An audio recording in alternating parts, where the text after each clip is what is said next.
एक गांव में एक किसान अपनी पत्नी के साथ रहता था। एक दिन खेतों की तरफ जाते वक्त उसे रास्ते में एक गड्ढे में से आवाज सुनाई दी। उसने सोचा, अरे ये किसकी आवाज है? लगता है यह किसी कुत्ते के बच्चे की आवाज है। यह मुसीबत में लगता है, मुझे इसकी मदद करनी होगी। जब उसने उस गड्ढे में झांक कर देखा तो वहाँ उसे एक कुत्ते का बच्चा दिखाई दिया। वह उसे देखकर दंग रह गया। वह बच्चा नीले रंग का था। इससे पहले कभी भी उस आदमी ने नीले रंग का कुत्ता नहीं देखा था।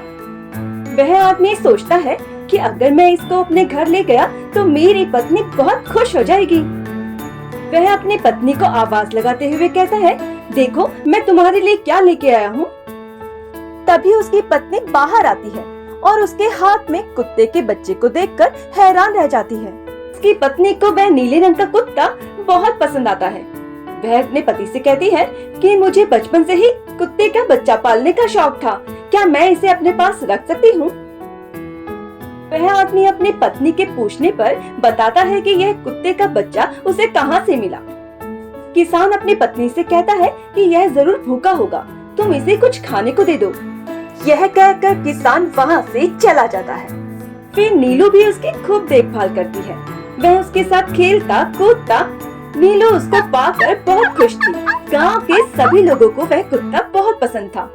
जब भी वह कुत्ता घूमने निकलता, गांव के सभी लोगों की आंखें उस पर टिक जाती, क्योंकि इससे पहले किसी ने भी नीले रंग का कुत्ता कभी नहीं देखा था।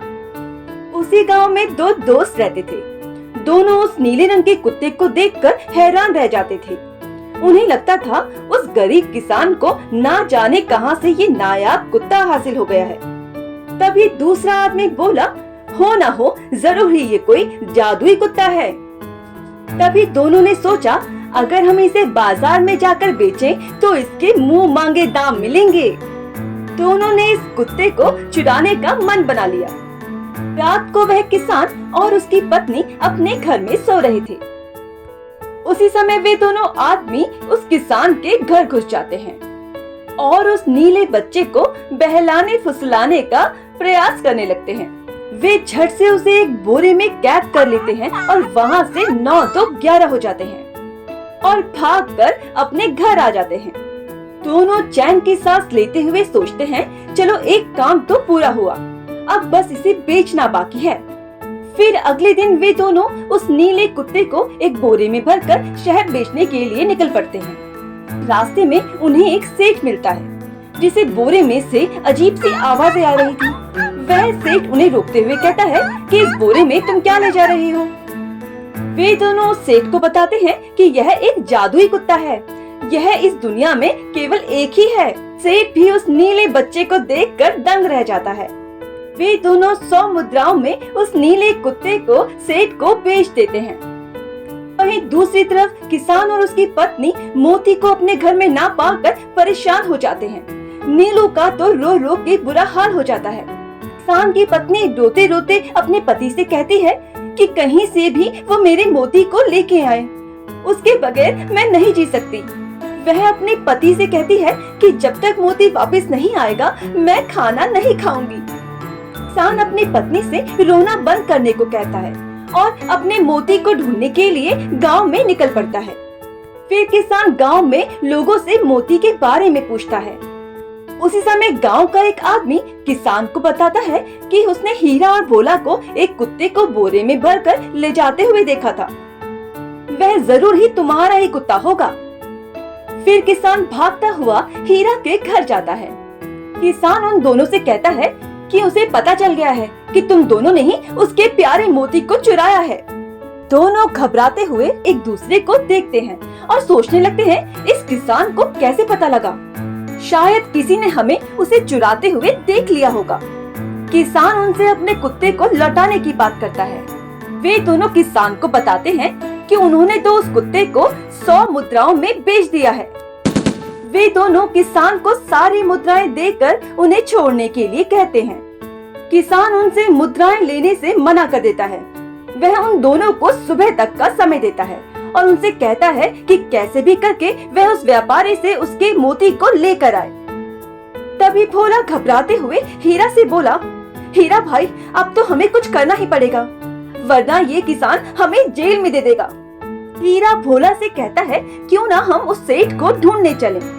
हम उस सेठ के सारे पैसे लौटाकर उस कुत्ते को वापस ले लेंगे। वे दोनों सेठ की तलाश में निकल पड़ते हैं, लेकिन बहुत देर ढूंढने पर भी उन्हें वह सेठ नहीं मिलता। भोला हीरा से कहता है कि ना जाने वो सेठ तो अब तक कहाँ पहुँच गया होगा। हमारे पास तो कल सुबह तक का ही वक्त है, अब क्या होगा। तभी हीरा को एक कुत्ता दिखाई देता है जो किसान के कुत्ते जैसा ही लग रहा था। भोला हीरा से कहता है, अरे ये कुत्ता तो भूरे रंग का है और किसान का कुत्ता तो नीले रंग का था। हीरा भोला से कहता है कि अगर इस कुत्ते को वह नीले रंग में रंग दे तो वह हूबहू किसान के कुत्ते मोती जैसा ही दिखेगा। फिर वे दोनों उस कुत्ते को अपने घर ले आते हैं और उसके ऊपर नीले रंग का पानी डाल डाल कर उसे नीला कर देते हैं। हीरा भोला से कहता है, देखो यह कुत्ता तो सच में मोती जैसा ही दिख रहा है। फिर अगली सुबह वे दोनों किसान के घर जाते हैं और किसान को आवाज लगाते हुए कहते हैं, देखो तुम्हारा कुत्ता मोती वापस आ गया है। यह सुन किसान और उसकी पत्नी की खुशी का ठिकाना न रहा। किसान अब भोला और हीरा को उनके मोती को वापस लौटाने पर माफ कर देता है और उन्हें वहाँ से जाने को कहता है। फिर वे दोनों वहाँ से निकल जाते हैं। किसान की पत्नी मोती से कहती है कि तुम कहाँ चले गए थे? आज के बाद मैं तुम्हें कभी भी अकेला नहीं छोड़ूंगी। नीलू सोचती है कि मोती कितने दिनों बाद घर आया है और कितना गंदा भी हो गया है, क्यों ना मैं इसे नहला दूं। नीलू मोती को नहलाने लगती है, लेकिन ये क्या, पानी उसके ऊपर पड़ते ही वह छटपटाने लगता है। पानी पड़ने की वजह से देखते ही देखते उसका सारा रंग उतर जाता है। ऐसे रंग उतरते देख नीलू हैरान रह जाती है। तभी अचानक वह कुत्ता उसे काट कर भाग जाता है। नीलू रोते चिल्लाते अपने पति को पुकारती है और कहती है, सुनिए जी, यह कुत्ता हमारा नहीं है। देखो ना, इसका पूरा रंग ही उतर गया है। यह सब देख किसान को भोला और हीरा पर बहुत गुस्सा आता है। फिर किसान गुस्से में हीरा और भोला के घर जाता है और उनसे दरवाजा खोलने को कहता है। वह उनसे कहता है कि अगर उन्होंने दरवाजा नहीं खोला तो वो इस दरवाजे को तोड़ देगा। तभी भोला हीरा से कहता है, लगता है इस किसान को हमारी तरकीब के बारे में पता चल गया। वे दोनों कमरे से बाहर आते हैं और किसान से पूछते हैं कि क्या हुआ है भाई, तुम इतने गुस्से में क्यों हो? किसान उन दोनों से कहता है, तुम्हें क्या मैं बेवकूफ लगता हूँ? तुम किसी भी कुत्ते को नीला रंग चढ़ाकर मुझे दे दोगे तो वो हमारा कुत्ता बन जाएगा। हीरा ने किसान से माफी मांगते हुए कहा कि उन्होंने उस सेठ को ढूंढने की बहुत कोशिश की, लेकिन उसका कहीं नामो निशान तक नहीं मिला। इतना ही नहीं, वे दोनों अपनी 100 के 100 मुद्राएं किसान को देने को तैयार हो गए और साथ ही जेल जाने को भी तैयार थे। किसान उदास हो गया। वह 100 मुद्राएं लेकर अपने घर आ गया। उसने अपनी पत्नी से मोती को ना ढूंढ पाने के लिए माफी मांगी। उसने अपनी पत्नी को बताया कि मोती को बेचने से उन्हें जो 100 मुद्राएं मिली थी वो उन्होंने उसे सौंप दी है। उन्हें अपनी गलती का पछतावा है, लेकिन अब कुछ नहीं हो सकता। नीलू को विश्वास था कि मोती जरूर वापस आएगा।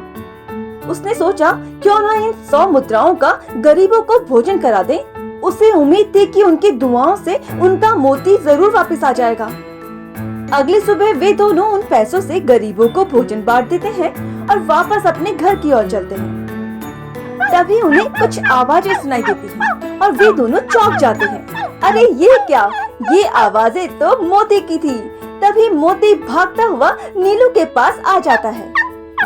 नीलू अपने प्यारे मोती को दोबारा अपने पास पाकर बहुत खुश थी। देखा, दुआओं में बहुत शक्ति होती है। दोस्तों, अगर आपको ये कहानी पसंद आई हो तो इस कहानी को लाइक कीजिए, शेयर कीजिए and don't forget to subscribe my channel. Thank you for watching.